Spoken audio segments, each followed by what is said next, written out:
और गैस सो यार मेरे साथ आज मेरे फ्रेंड जुड़ रहे हैं straight from Bonn. Vishal he is currently doing house building कर रहे हैं ये। तो आज विशाल अपनी जर्नी बताने के लिए आए हैं कि इनकी जर्नी क्या रही है पंजाब टू बॉन। हाँ पंजाब टू जर्मनी तक की। विशाल यार ये क्वेश्चन मेरे को बहुत आता था कि हाउस बिल्डिंग होता क्या है, किसके लिए बना है, इसकी रिक्वायरमेंट क्या है। बिकॉज ये बैचलर्स भी नहीं है, ये 12वीं के बाद वाला जो प्रोसेस है, ठीक है। इसमें कुछ लोगों के पास ये भी सवाल हो सकता है कि यार यार हाउस बिल्डिंग करते हो तो आपको पैसे भी देते हैं और पढ़ाई भी होती है साथ साथ। तो ये सब कुछ हम स्टेप बाय स्टेप अनफोल्ड करेंगे, ठीक है।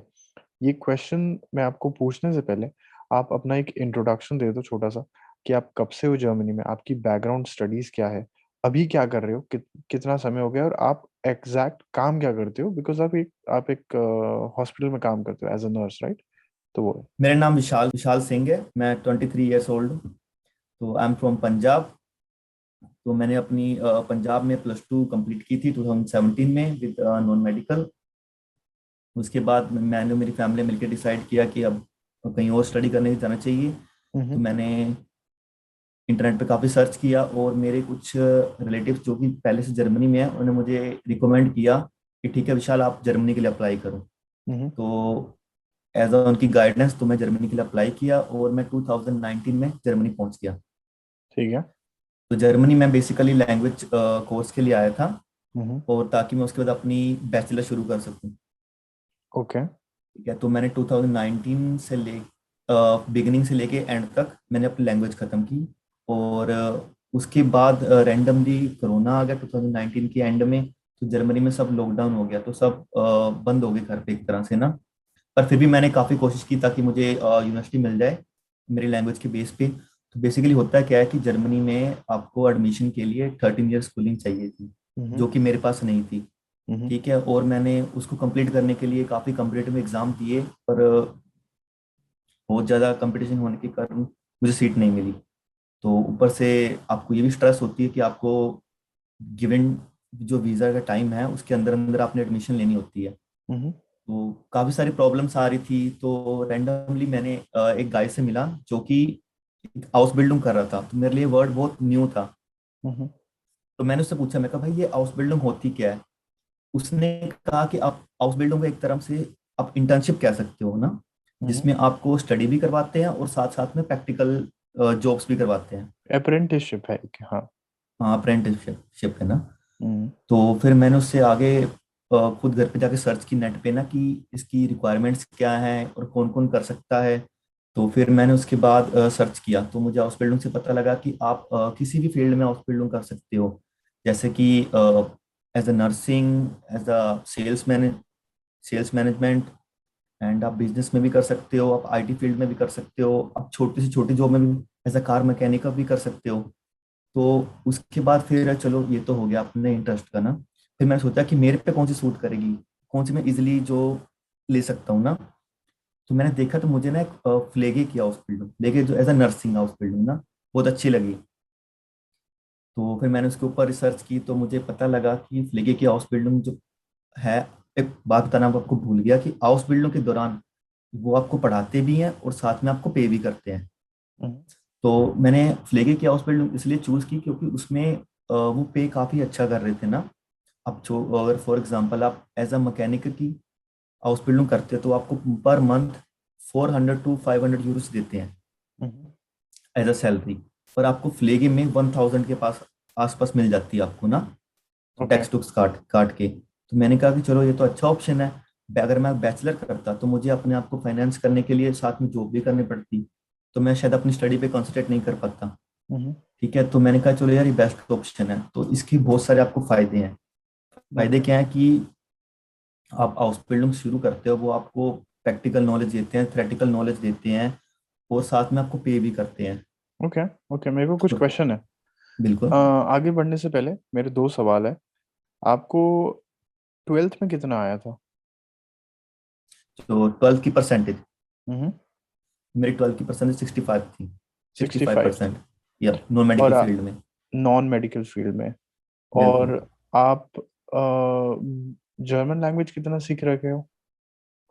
तो मेरी जर्मन लैंग्वेज C1 तक क्लियर है।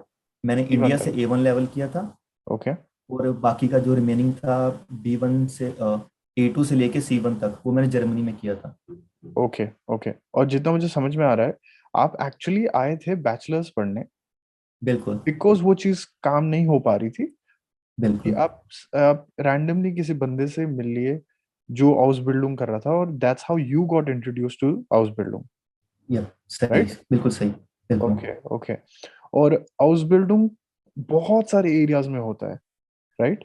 आपने ये चूज बिल्कुल की सही। नर्सिंग में, है ना? बिल्कुल। अम, मुझे ये पूछना है कि अभी आपको आई थिंक 5 महीने हो गए आउसबिल्डिंग करते हुए, राइट? राइट। तो बिकॉज ये हाउस बिल्डिंग 3 साल की होती है या 3.5 साल की होती तीन साल की होती है, 3 साल है, की। राइट? आपका क्लास का स्ट्रक्चर क्या है? कब जाते हो आप कॉलेज, कब काम पे जाते हो, क्या हिसाब किताब है, थोड़ा बताओ। तो ऐसा होता है कि जब आप हाउस बिल्डिंग स्टार्ट करते हो, आपका जो कॉन्ट्रैक्ट साइन हो जाता है ना, तो आपको एक पूरा 3 साल का प्लान मिलता है। 3 साल का एग्जैक्ट। ठीक है। 3 साल का प्लान मिलता है, जिसमें हम वो आपको मेंशन कर देते हैं कि कब आपकी क्लासेस होंगी, कब आपने प्रैक्टिकल जॉब करनी है। ओके तो ये सारे पर आवर्स के ऊपर काम करते हैं। ठीक है। कि आपने कितने आवर्स स्कूल में लगाने हैं, कितने आवर्स आपने प्रैक्टिकल जॉब को देने हैं। ठीक है। तो थोड़ा उसके एग्जांपल हिसाब से बताओ। क्लास, फॉर एग्जाम्पल, जो अभी मेरी जब हाउस बिल्डिंग स्टार्ट हुई, तो हाउस बिल्डिंग का फर्स्ट मंथ में मेरा स्कूल था।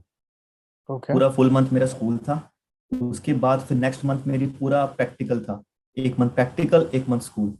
ये स्कूल टू स्कूल वेरी करता है, आपकी आपके स्कूल में ओके। हो उनका अपना स्ट्रक्चर क्या है। ये कोई मैंडेटरी नहीं है कि आप ऐसे ही करोगे हमेशा। हम्म और अभी करंटली अब 4 मंथ्स के बाद, अब मैं, जो मेरी क्लास होती है वो एवरी वेडनेसडे होती है। हम्म। एवरी वेडनेसडे मेरी क्लास होती है, और द रिमेनिंग डेज में काम करता हूँ। ओके। और जो 1 महीना आप स्कूल में बिताते हो, नर्सिंग पढ़ रहे हो, बिल्कुल। राइट आप? बिल्कुल। तो उस दौरान भी आपको पैसे मिलते हैं? बिल्कुल, ये सारे काउंट होते हैं। आप स्कूल ओके। कर रहे हो, आप जॉब कर रहे हो, आपको ये ऐसा है कि आपको फिक्स मिलेगी ही मिलेगी। अच्छा ओके, तो ये नहीं कि चाहे अगर जब आपको, काम पे जा रहे हो तभी मिलेगी, ऐसा नहीं है? ऐसा कुछ नहीं है। ओके ये फिक्स है। Okay okay. ये आपको टाइम टू टाइम पे करते हैं हर मंथ के एंड पे। विशाल यार, एक बहुत स्ट्रेट फॉरवर्ड क्वेश्चन है। मान के चलो हमें कोई देख रहा है जो जो अभी 12वीं खत्म करने वाला है, और वो आपके जैसे इंटरेस्टेड है हाउस बिल्डिंग करने में, बैचलर्स ना करने में, बट हाउस बिल्डिंग करना है, ठीक है। नर्सिंग करनी है, ठीक है? थोड़ा ना स्टेप्स को ब्रेक डाउन करके बताओ, पहला step, second, third, fourth, fifth क्या होगा उनके लिए। जो स्टूडेंट्स हैं अभी, जो स्कूल के अंदर हैं, जो अपनी +2 अचीव कर रहे हैं ना, +2 खत्म कर रहे हैं, तो उनके लिए जो इसके स्टेप की बेसिक रिक्वायरमेंट, अब मैं 4 स्टेप में बताता हूँ आपको ना। तो हम्म सबसे पहला स्टेप है कि वो अपनी +2 को खत्म करें। ठीक है। ताकि आपके पास एक लेटेस्ट एजुकेशन हो, कि आप शो कर सको कि आपने कुछ पढ़ा है ना, आपने इंडिया में +2 कर रखी है। तो सेकंड स्टेप में हम बात करते हैं आपकी लैंग्वेज की, क्योंकि जर्मनी में most of the house building जो है वो जर्मन लैंग्वेज में होती है। तो इनकी जो मिनिमम रिक्वायरमेंट है वो B1 है। तो मैं आपको ये एडवाइस करूंगा कि आप अपनी लैंग्वेज जो है B1 से लेके या C1 तक खत्म करके ही जर्मनी आए। हम्म। ठीक है। चाहे आप जर्मनी आके भी कर सकते हैं, पर आपको मैं रिकमेंड करता हूँ अपने C1 तक लैंग्वेज खत्म करनी है, ताकि आपके पास बहुत सारी पॉसिबिलिटीज हो जर्मनी में ना। थर्ड स्टेप की बात करते हैं। थर्ड स्टेप, इनकी जो as a paper work requirement होती है, ये कहते हैं कि आप अपने डॉक्यूमेंट रिकॉग्नाइज करा के दो हमें ना, कि वो, अगर आपने इंडिया में +2 की है तो वो जर्मनी में किस लेवल पे काउंट होगी। तो उसको ये रिकॉग्नाइजेशन मांगते हैं। तो आप अपनी रिकॉग्नाइजेशन ऑनलाइन कर सकते हो। ऐसे बहुत सारी वेबसाइट हैं, तो आपको एग्जांपल देता हूँ, आनाबिन। आनाबिन एक वेबसाइट है, आप वहां पर जाके अपने डॉक्यूमेंट जो है अपलोड कर सकते हो, और वो आपको उसका रिकॉग्नाइजेशन सर्टिफिकेट आपको वापस कर देंगे, 1 से तुमने लेके कहाँ से 5 ईयर कराई तक। थी? मैंने कोलोन से कराई थी, कलोन में? उधर ही जर्मनी में। कौन से ऑफिस में गए थे तुम? सो यहाँ पर इसको बोलते हैं बेसिक रिगरूंग ब्यूरो। राइट। ओके। इसको अगर इंग्लिश में बोले तो रिकॉग्नाइजेशन सेंटर। राइट। तो आपने अपना 12th 10th जर्मन लैंग्वेज बिल्कुल। सर्टिफिकेट, ये सारा कुछ जर्मन में करा, ट्रांसलेट, बिल्कुल। और फिर उनको जाके दे आए? बिल्कुल, वो एज अ ईमेल भेजा, तो उन्होंने ईमेल पे सब कुछ चेक करने के बाद मुझे एक इनविटेशन दिया कि ठीक है, आपको इस डेट को हमारे पास आना है, हम एक छोटा सा इंटरव्यू करेंगे। हम्म। तो इंटरव्यू के बाद हम आपको डिसीजन देंगे। तो उसके बाद आपको एक लेटर आया होगा कि हाँ, बिल्कुल। आपकी एजुकेशन यहाँ के जर्मनी के हिसाब से इक्विवेलेंट पे है? बिल्कुल। राइट राइट, तो ये तो तीसरा स्टेप हो गया, और आगे के बिल्कुल। स्टेप है कुछ? तो फोर्थ स्टेप में हम आपको बताएंगे कि आपने अप्लाई कैसे करना है। ठीक है, आप अपनी इंटरेस्टेड फील्ड के अंदर देखो। अगर वो बात करते हैं नर्सिंग में ना, नर्सिंग में अप्लाई करने के लिए आपको नेट पे सर्च करना होगा कि आपने कौन से हॉस्पिटल में करनी है। आप किसी भी सिटी का बेस्ट हॉस्पिटल ढूंढ लो, उसकी वेबसाइट पे जाके आपको एक अलग से कॉलम मिलेगा जहां पर आप देख सकते हो कि लिखा होगा कि आप इंटरेस्टेड इन हाउस बिल्डिंग। ठीक है, तो आपको वहाँ एक ईमेल मिलती है, आपने ईमेल के अंदर सिर्फ लिखना है कि I am applying for house building. Obviously German में लिखना आपने। तो हम्म। लिखोगे आप कि मैं उसमें हाउस बिल्डिंग में इंटरेस्टेड हूँ, और आपने अपने कुछ डॉक्यूमेंट उसमें अटैच करने हैं। जो आप कह सकते हो कि एक अपना सीवी आपने उसमें डालना है, अपने 10th और +2 के सर्टिफिकेट्स डालने हैं उसके अंदर, और आपने जो आपने रिकॉग्नाइजेशन करवाई होगी ना, वो जरूर डालनी है। ये बेसिकली 4 रिक्वायरमेंट्स जो आपने उसमें डालनी डालनी है। लैंग्वेज की जरूर, लैंग्वेज ओके सर्टिफिकेट ऑल्सो। उसके बाद वो आपका वो डॉक्यूमेंट वैलिडेट करेंगे उनको, और अगर डॉक्यूमेंट चाहिए वो आपको और ईमेल कर देंगे। जैसे भी होगा आपको पर ईमेल आंसर दे देंगे। Okay okay. मेरा एक क्वेश्चन था कि तो मैं लैंग्वेज खत्म करने के बाद, 12वीं खत्म करने के बाद मैं सीधा हॉस्पिटल, ऑफ कोर्स रिकग्निशन का सर्टिफिकेट लेने के बाद मैं बिल्कुल, सीधा हॉस्पिटल में अप्लाई कर रहा हूँ? डायरेक्ट। बिल्कुल। और मेरे और हॉस्पिटल के बीच में कोई इंस्टीट्यूशन नहीं आता है क्या? ओके, मैं आपको बस बताता हूँ। अगर आप किसी बड़े हॉस्पिटल में अप्लाई करते हो, तो बेसिकली आपकी जो ये इंटर्नशिप होती है 2 पार्ट में होती है, प्रैक्टिकल और थ्योरी में। तो प्रैक्टिकल काम तो आपको हॉस्पिटल करवाता है, राइट थ्योरी आपको स्कूल कराएगा।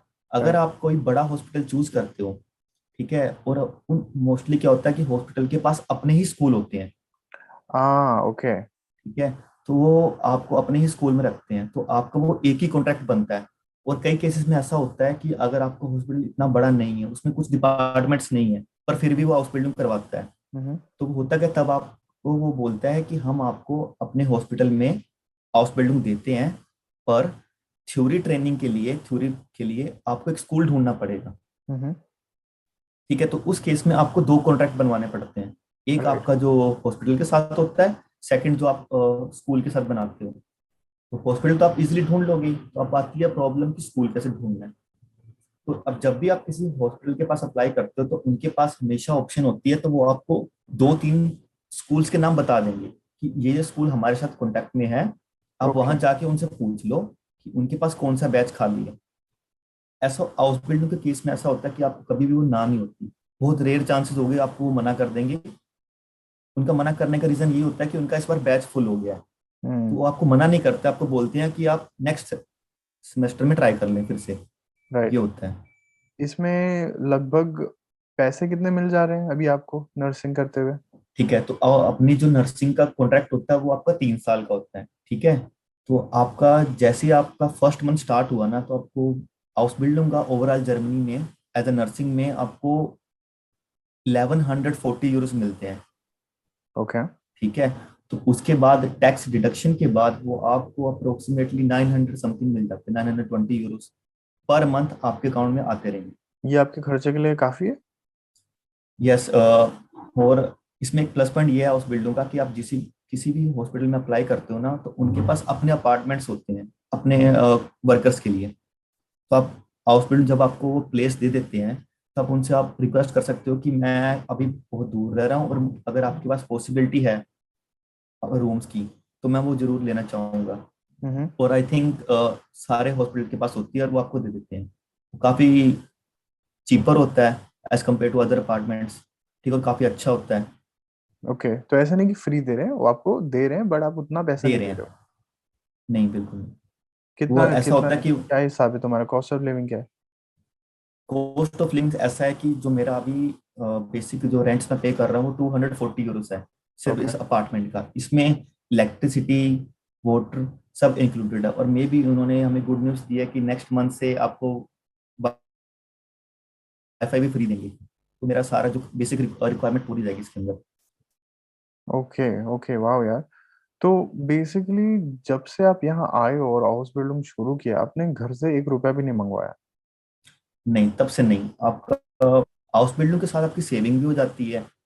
ठीक है, और वो भी अच्छा पे करते हैं, आई और थिंक इट्स अ वीजा की गुड भी कोई ऑप्शन। दिक्कत नहीं है यार, आई एम प्रीटी श्योर, नहीं राइट? वीजा, और वीजा की बात करें तो ये आपके लिए एक तरह से बोनस है ना, house building is a bonus for those who are looking for good visa ना। पहले जब आप एक स्टूडेंट होते हो तो आपका वीजा मोस्टली कभी 1 साल का मिलता है, कभी 6 मंथ्स का मिलता है, कभी 9th मंथ का। अगर आपकी बहुत ही अच्छी किस्मत, आपको 2 साल का मिलता है। तो मेरे केस में क्या हुआ कि मैंने अपने जहाँ पर मैं वीजा एक्सटेंड करवाता हूँ उनको मैंने बोला कि मेरे को हाउस बिल्डिंग मिल गई है। उन्होंने मुझसे सिर्फ इतना पूछा कि आप मुझे अपना हाउस बिल्डिंग का कॉन्ट्रैक्ट दिखाएं, हम आपको वीजा दे देंगे। तो मेरा उनको कॉन्ट्रैक्ट भेजने के 2 वीक के बाद मैं अपना वहां से वीजा लेके आया। तो वीजा वो 3 साल का दिया उन्होंने मुझे, स्ट्रेट 3 साल? डायरेक्ट 3 साल का। वाह यार। ओके। और उन्होंने मुझसे कोई सेकंड क्वेश्चन नहीं पूछा। जनरली वो आपसे हमेशा बोलते हैं कि आप अपना अकाउंट दिखाओ, अकाउंट स्टेटमेंट दिखाओ, ठीक है, आप क्या कर रहे हो, कुछ भी बहुत सारे क्वेश्चन पूछते हैं। मेरे को उन्होंने कुछ नहीं पूछा, जस्ट उन्होंने बोला कि विशाल आपका वीजा पड़ा है हमारे पास, आप ले जाओ। जब मैंने मेरे को भी लगा कि मैं प्रोबली 1 साल का दिया होगा, पर जब मैंने अपना कार्ड देखा तो उसमें 3 साल का था। वाह यार, वाह। और मुझे बताओ, जो तुम स्कूल में बैठ के पढ़ते हो इन बिल्कुल। हॉस्पिटल के, जो अभी स्कूल है, राइट, तुमने बोला, हम्म। इसमें क्या क्या पढ़ते हो? सब्जेक्ट्स क्या क्या है? कुछ थोड़ा आइडिया दो। तो सब्जेक्ट जैसे कि मैं नर्सिंग की फील्ड में कर रहा हूँ ना, तो मेरे को इतने सब्जेक्ट पढ़ाते हैं हमारे। पहले तो एक्चुअली मेरे माइंड में आ रहा है वो हमारे राइट्स के बारे में, कि एज अ नर्स हमारे क्या क्या राइट्स हैं, ठीक ओके। है, कि हमारी क्या क्या रिस्पॉन्सिबिलिटीज हैं, ये पढ़ाते हैं। और मेरे को सब्जेक्ट जैसे है हमारा अनाटमी है, अनाटमी है, और अभी मुझे सारे जर्मन में याद आ रहे हैं। तो रिलेटेड बोन्स को लेके है, ठीक है, ह्यूमन बॉडी को है, ह्यूमन बिहेवियर को है। ऐसे बहुत सारे सब्जेक्ट हैं सारे के सारे। आई सी, आई सी। हम्म। और जब आप हॉस्पिटल अभी जाते हो काम करने, बिल्कुल। एग्जैक्ट काम क्या करते हो तुम? मुझे तो दो चार एग्जांपल बताओ। तो हमारे एज ए नर्सिंग होता है कि हम पेशेंट की हमें टेक केयर करनी है ना। हम्म। तो जैसे हमारा काम होता है, अगर आप मुझको बताऊं मेरी मॉर्निंग शिफ्ट के बारे में। हम्म। मॉर्निंग शिफ्ट में क्या होता है कि हम मेरी शिफ्ट शुरू होती है 6 o'clock sharp in the morning ना। 6 AM? और मैं, हाँ।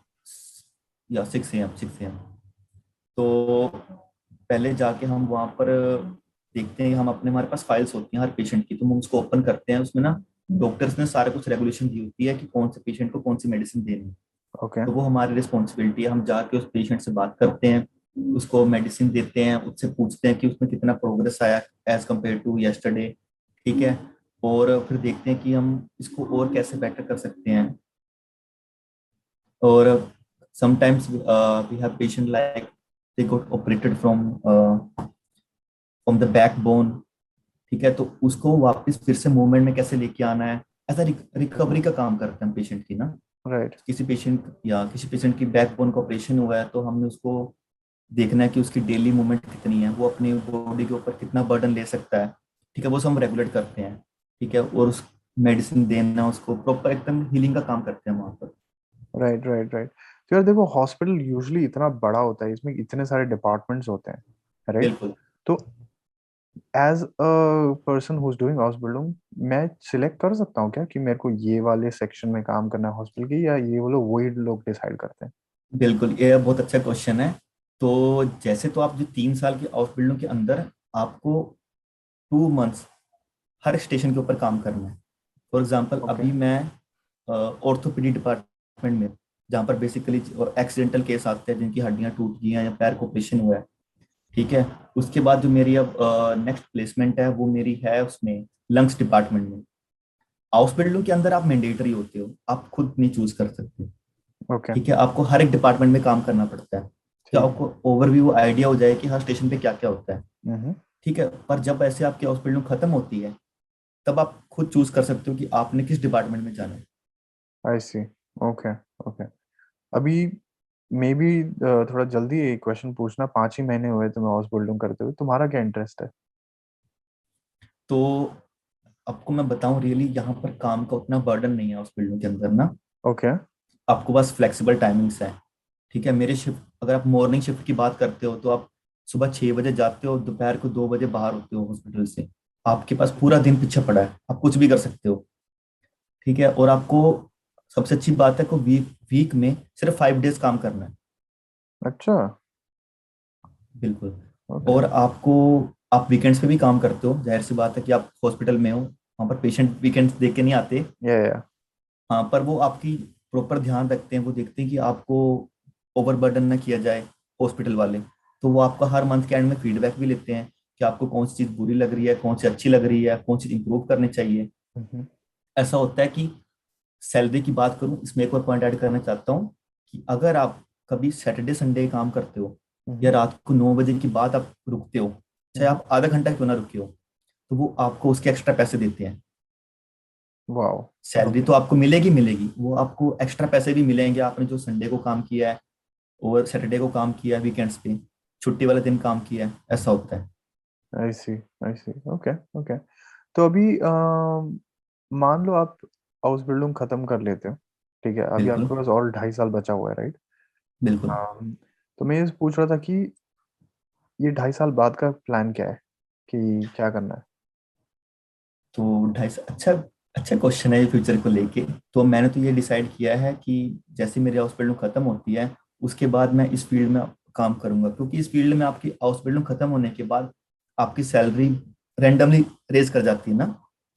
हाउस बिल्डिंग के बाद इस फील्ड में अगर आप जॉब करते हो ना, तो आप मंथली 2,500 यूरो से लेकर 3,000 यूरो आप इजिली कम अर्न कर सकते हो। वाओ। ओके। तो ये बहुत ईजी है इसमें जाना। तो मैंने सोचा है कि मैं इसके बाद और काम करूं 5-6 साल इस फील्ड के अंदर, ताकि कुछ मनी सेव कर सकूं। उसके बाद मेरा अपना बिजनेस खोलने का कुछ आइडिया है। नाइस। सही यार। ओके। ओके। और मतलब कोई बैचलर्स करने का प्लान वैन चल रहा है दिमाग में नहीं, कि नहीं? बैचलर्स का भी चल रहा है साथ साथ में। चल रहा आप है। हाउस बिल्डिंग के, जैसे आपकी हाउस बिल्डिंग खत्म होती है, आप हम्म। अपनी हाउस बिल्डिंग के साथ बैचलर कर सकते हो। हाउस बिल्डिंग खत्म हो गई, ठीक है, राइट। आप जॉब कर रहे हो, तो आप आपके पास सर्टिफिकेट है कि आपने हाउस बिल्डिंग कर रखी है। अब अपनी बैचलर शुरू करो। अपनी बैचलर्स की टाइमिंग क्या होती है basically? 8 o'clock, 8 AM morning till 4 PM in the evening, ये जो हमारी बेसिक टाइमिंग्स है। उसके बाद आप 5 आवर्स काम कर लो किसी भी हॉस्पिटल के अंदर, या नाइट शिफ्ट लगा लो, तो आप अच्छी अर्निंग कर सकते हो। तो आप ये बोल रहे हो कि आपका जो फुल टाइम जॉब होगा एज अ नर्सिंग, हम्म। आप उसके साइड में पढ़ाई भी कर सकते हो, बैचलर, आप ये कह रहे बिल्कुल हो? बिल्कुल। ओके। ओके, क्या कहना चाहते हो वीडियो एंड करने से पहले, लोग जो देख रहे हैं हम? या मेरी जो जर्मनी आना चाहते हैं ना, उनको सीधी एक डायरेक्ट एडवाइस है, अगर वो जर्मनी आने का प्लान बना लिया है, तो लैंग्वेज के बिना कभी ना आए, लैंग्वेज हमेशा करके आए। क्योंकि राइट। यहाँ पर लोगों को और किसी चीज़ की प्रॉब्लम नहीं आती सिवाय लैंग्वेज की। राइट। ये एक बहुत बड़ी प्रॉब्लम सबकी। ठीक है। और अपना एम क्लियर रखें कि उनको करना क्या है। हम्म। ठीक है, यहाँ पर बहुत सारे एग्जाम्पल है हमारे आसपास सराउंडिंग्स में।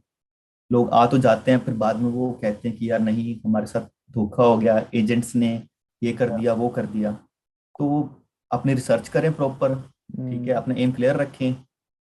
बाकी इनको कोई मदद चाहिए तो हम हैं, अवेलेबल हैं। बिल्कुल। So thank you so much यार विशाल। अगर आप लोगों को ये वीडियो पसंद आया हो तो यार एक लाइक बटन दबा देना।